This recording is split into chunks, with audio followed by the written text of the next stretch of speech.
If you were growing up in the 90s and were a fan of anything related to the Muppets, chances are you may have seen a familiar logo on several VHS tapes. The logo I'm talking about is Jim Henson Productions. For summary, this logo features a blue wielding laser that forms the head of Kermit the Frog, and then it shows a little flying thing, possibly a lightning bug, as it forms the words Jim Henson Productions. I remember seeing this logo on my tapes of Billy Buddy's Animal Songs, The Muppet Movie, and Muppet Sing-Alongs, Things That Fly.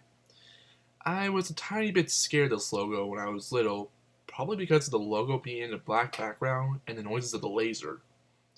But what I'm here to talk about today is a version of this logo that has never been seen before, and one that actually traumatizes me to this very day. It all started on a day in March of 2025.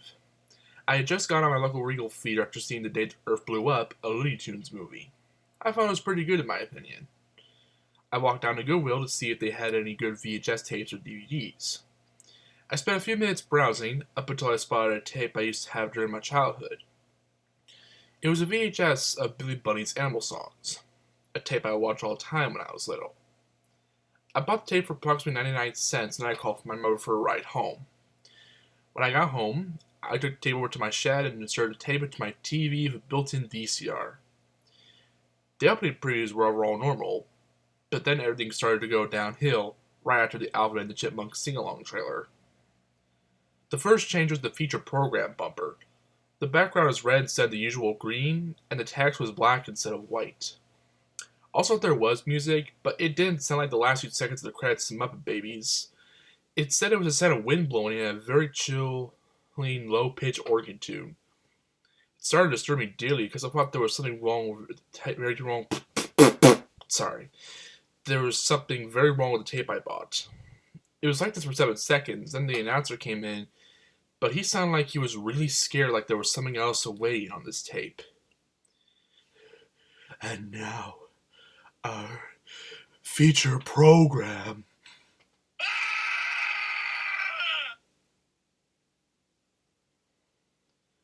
The announcer said.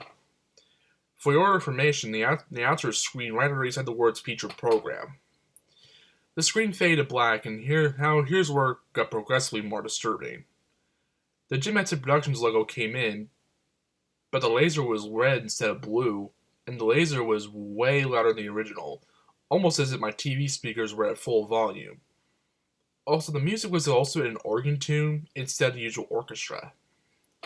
And then the head of Kermit the Frog came in, but man, he looked terrifying. His eyes were black instead of white, and his pupils were red instead of black. And lastly, he had 2 sharp teeth like a vampire. Somehow the music stopped, and it just happened to stay on the shot of Kermit for an extremely uncomfortable period of time. Just then the sound of wind from that feature program bumper returned, and somehow Kermit's mouth began moving, making me more scared than I already was. Kermit then proceeded to speak in a very demonic tone. Why are you watching this tape? No, I'm going to give you something that'll make you regret ever buying this tape. The head of Kermit then disappeared, and then what happened next actually makes me regret buying this tape. It cut to a shot of a sunny field, which never happened in the original Jim Henson Productions logo. It was like this for 5 seconds before the camera started to turn around to another part of the field. All of a sudden, Sweetums, one of the Muppet characters, started running up to the screen, but he was completely messed up. His skin was black instead of the usual gray, and his eyes were just like Kermit. While he was running, I started hearing the sound of a woman's loud screaming coming in. This caused me to scream like a little girl because I didn't have a reaction when something was running up towards me. Sweetums' jump scare was purely seizure-inducing, which caused me to close my eyes because the lights were flashing and I didn't want to risk getting a seizure. As I was seeing this videotape, it felt like I had slept for the movie I was seeing in the theater and I was having a nightmare while I was at it.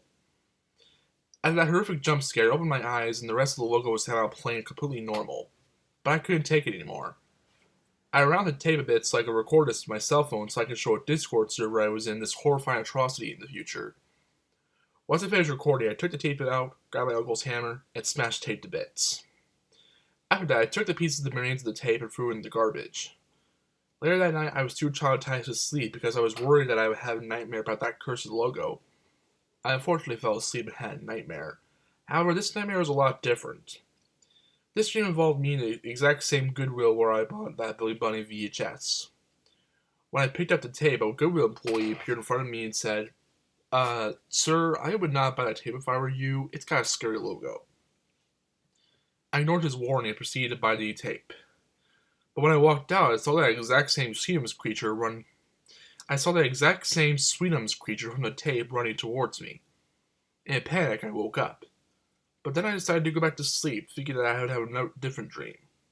I did have another dream that was different, as I mentioned, but I can't remember what happened. When I woke up the next morning, the first thing I did on my phone was write an email to the Jim Henson Company because I feel like they were the only ones who would be able to solve this case with the cursed Jim Henson Productions logo. I also attached an MP4 file for evidence. While I was in church, my phone buzzed and I just happened to receive a reply from Brian Henson himself. He said that a man who was working for Jim Henson Productions at the time made an alternate version of the logo as he wanted to use it for Muppet's Halloween special in the future. However, he was fired from the company after what he had made, mostly because they found it too horrifying. But somehow this logo he made got onto a copy of Billy Bunny's animal song without the company knowing. So yeah, that pretty much wraps up this story. I'll always like the Muppets for as long as I will. It's best to stay away from unusual videotapes, or just report them.